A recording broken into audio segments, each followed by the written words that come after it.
Mother Teresa was once asked what one person could do to promote world peace. She replied, "Go home and love your family." The family unit is where a healthy society is nurtured. The front lines of supporting those living with disability is the family. Being a church of welcome and grace begins with a strategic investment in supporting the caregivers of those impacted by disability. Mothers and fathers and siblings are blessed and burdened with the glorious responsibility of caring for their child or sibling with a disability. My two children, who love their youngest brother with Down syndrome so much, are by far my son's best therapist. His growth and development, his language acquisition, his social skills are nurtured and flourished through hours of play and the regular rhythms of doing life with his siblings. And yet the constant needs and care can severely tax a family and can often become the focus and center of a family. And if disability defines a family rather than the gospel of Jesus Christ, the family will crack and suffer as the rest and welcome God designed for the home becomes illusory. The church, the larger family of God, must come around and alongside families to support them and provide them with the needed care and respite they need to continue to faithfully love and serve their child living with a disability. There are a few things that churches can do to support families in their congregation. First, simply recognize that families of children with disabilities often feel extremely isolated. They'll be tempted more than most to simply drift into the margins and disconnect. Church leaders need to be strategic to combat this isolation. Intentionally welcome families and offer specific supports on Sunday mornings, but also throughout the week as the body of Christ lives life together.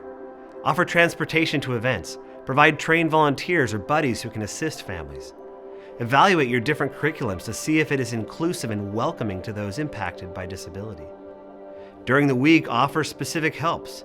General offers to assist, "Let me know if you need help," are well-meaning but probably won't lead to much. Instead, offer specific assistance. Offer to come over and help with house cleaning. Organize a team to help with house repairs over the weekend.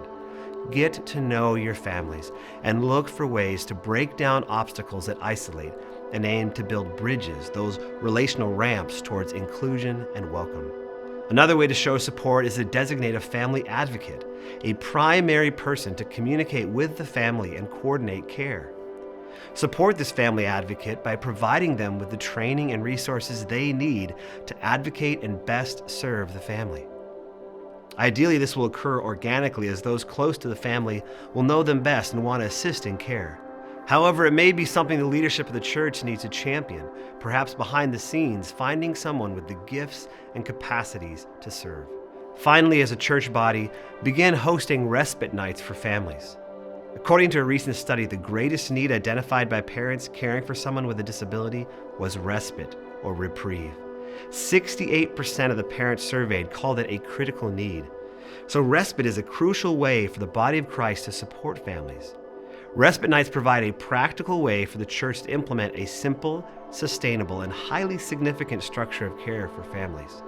Once a month, the church provides free childcare for families. Kids with special needs and their siblings enjoy an evening of fun, and parents enjoy a few hours of respite to do whatever, perhaps go on a date, take a nap, or go shopping without kids in tow.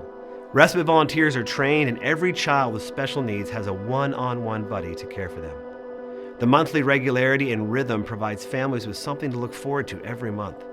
These respite nights also provide a relational ramp into the broader community for families not connected to the church to bring their children to respite nights and begin to experience the love and warm welcome of Jesus. These are simply a few ways that the church, the body of Christ, can welcome and support families in their midst who have been living with disability. There are a myriad of other creative opportunities to support families. It could be a Bible study specifically addressing disability, financial scholarships for families to attend the annual church retreat, or strategic supports for siblings of children with special needs who can often feel marginalized and overlooked. As the church prays and asks God for how they can show the grace and welcome of Christ to families living with disability, God's kingdom will truly be manifest on earth. As Jesus said, "Whatever you do to the least of these, my brothers, you do unto me."